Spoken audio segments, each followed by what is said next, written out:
Welcome to dear second year students. आज हम कुछ एक्स्ट्रा मालूमात हासिल करने की कोशिश करेंगे। प्रीवियस क्लास में यानी लास्ट क्लास में जो है सो हम फरसूदगी से मुताल्लिक तमाम मालूमात को हासिल किए हैं, यानी फरसूदगी के माने, इंट्रोडक्शन, तमाम चीज़ें होंगी, यानी उसकी ज़रूरत है उससे मुताल्लिक तमाम। अब हम फरसूदगी लेसन से मुताल्लिक थोड़ा और आगे बढ़ने जा रहे हैं। देखिए, इसमें सबसे पहले हम यहाँ पे फरसूदगी मालूम करने से मुताल्लिक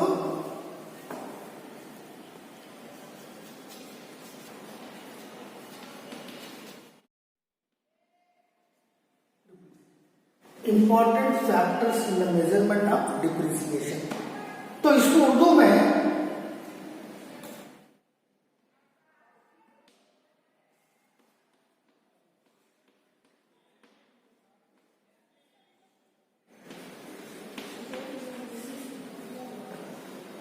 फरसूदगी पैमाइश या तायुन करने के दौरान अहम अवामिल, इसको उर्दू में इस तरीके से बोलते हैं।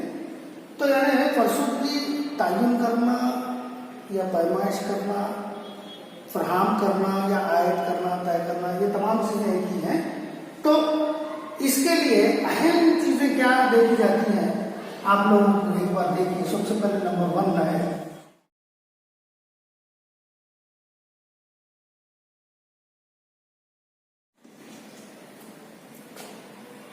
उर्दू में असासे की लागत और इंग्लिश में कास्ट ऑफ द असेट्स। इसमें एक वर्ड का मैं इजाफा करके भी बोल सकता हूँ, total cast of the assets, यानी जुमला असासे की लागत। ये जुमला का इस्तेमाल या टोटल का इस्तेमाल क्यों किया हुआ, तो न सिर्फ जब कभी भी कोई असासे को खरीदा जाता है तो न सिर्फ उसकी लागत देखी जाती है, बल्कि जिस जरिए से हम उस असासे की खरीद करके हमारी जगह तक यानी हमारी प्लेस तक लाने के लिए दरमियान में जो भी अखराजात अदा किए जाते हैं, फ्राइट के, बारबरदारी के, और फिर हमारी जगह पे, हमारी प्लेस पे लाने के बाद उसको इंस्टॉल करने के लिए इंस्टॉलेशन चार्जेस या इरेक्शन के जो चार्जेस, वो तमाम यानी इस तरह के यानी मशीन मुकम्मल हालात में फिट होने तक जो भी अखराजात अदा किए जाते हैं, उन तमाम अखराजात को भी असासे की लागत में शामिल किया जाता है और शामिल करके उसको जुमला लागत बना दिया जाता है।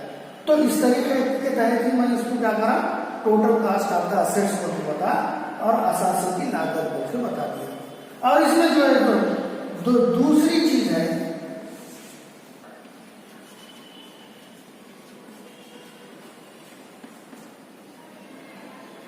असासे की मुतवक्का कारकर्द हयात, estimated useful life of the assets. ये भी देखा है, जब कभी भी फरसूदगी तय करने का या तायुन करने का या पैमाइश करने का एक ताजिर जहन बना लेता है, तो ऐसी सूरत में वो असासे की जुमला लागत देखता है। फिर दूसरी चीज जो है सो असासे की मुतवक्का कारकर्द हयात, यानी estimated useful life of the assets. इसका मतलब क्या है, यानी जैसे ही असासा खरीदता है, ताजिर क्या करता है, ये तसव्वुर कर लेता है, ये ख्याल कर लेता है कि जो असासे को हम इस्तेमाल करने के लिए खरीदा गया है, तो उसको कितने साल हम इस्तेमाल कर सकते हैं। क्या वो असासे को 10 साल इस्तेमाल कर सकते हैं या 5 साल इस्तेमाल कर सकते हैं, इस तरीके का जो है सो एस्टिमेट कर लेता है। उस एस्टिमेट के तहत ही फरसूदगी आयद करने में जो है सो उसको आसानी होती है। अगर फर्ज कीजिए असासा ज्यादा वर्षों तक अगर इस्तेमाल हो रहा है, 10 साल तक इस्तेमाल हो रहा है, तो साल को फरसूदगी जो है सो कम तय होती है। अगर असासा समझे 5 साल इस्तेमाल हो रहा है, कम सालों तक इस्तेमाल हो रहा है, तो फरसूदगी ज्यादा फराहम करना पड़ता है। तो ये सूरत है, यानी ये सब डिपेंड क्या है, असासे की इस्तेमाल करने की लाइफ तक का है, उसकी एंड ऑफ द लाइफ तक का। तो ये दो चीजें होंगी। तीसरी चीज और देखी जाती है,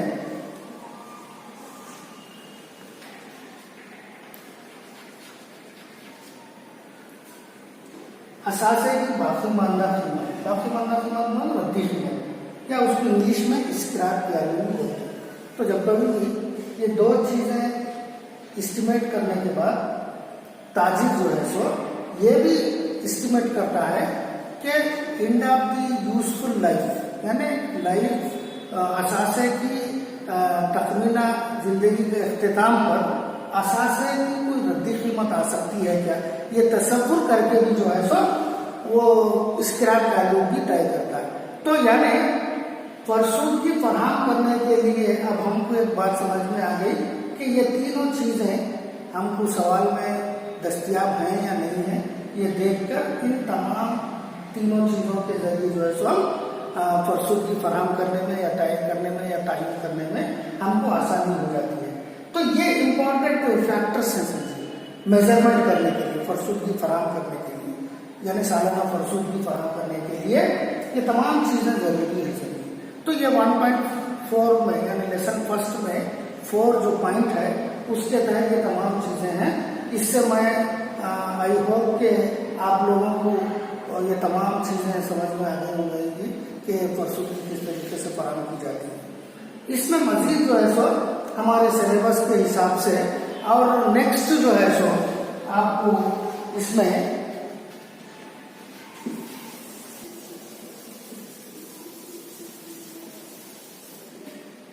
अब इसमें देखिए हमारे लेसन फर्स्ट के हिसाब से नंबर 0.5 है,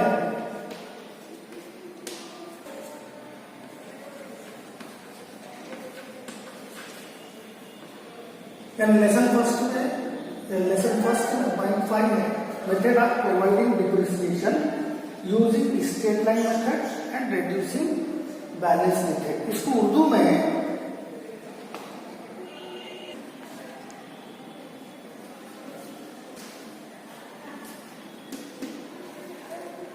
फरसूद की फराहम करने के तरीके से खत मुस्तकिल तरीका और घटते बकाया का तरीका, यानी खत मुस्तकिल मतलब स्ट्रेट लाइन मेथड। तो स्ट्रेट लाइन मेथड को खत मुस्तकिल भी बोल सकते हैं या सीधी लकीर का तरीका भी बोलते हैं। तो ये तरीके हैं फरसूद की फराहम करने के। अब देखिए खास तौर पे हमारे सिलेबस के हिसाब से ये 2 तरीके हैं जो आम है समझो फरसूद की फराहम करने से मुताल्लिक। हालांकि फरसूद की फराहम करने के ऐसे 10 तरीके हैं, लेकिन उसमें हमारे सिलेबस के हिसाब से भी और जो है सो आमतौर पर जो फरसूद की फराहम की जाती है कंपनियों में या कारोबार में किसी असासी के ऊपर, ये दोनों तरीकों के ऊपर फराहम की जाती है। ये किस तरीके से फराहम की जाती है इनसे मुताल्लिक जो है सो हम आगे की क्लास में जो है सो मालूमात हासिल करने की कोशिश करेंगे। इस क्लास को यहीं पर एंड कर देता हूँ मैं आपको। आगे की क्लास में अब आपको भी अंदाजा हो गया होगा कि फरसूद की फराहम करने से मुताल्लिक को अब हम बिल्कुल करीब आ गए किस तरीके से फरसूद की फराहम की जाती है। तो लिहाजा हम नेक्स्ट क्लास में फरसूद की फराहम करने से मुताल्लिक मालूमात हासिल करने की कोशिश करेंगे और इस क्लास का अख्ताम यहीं पे करता हूँ।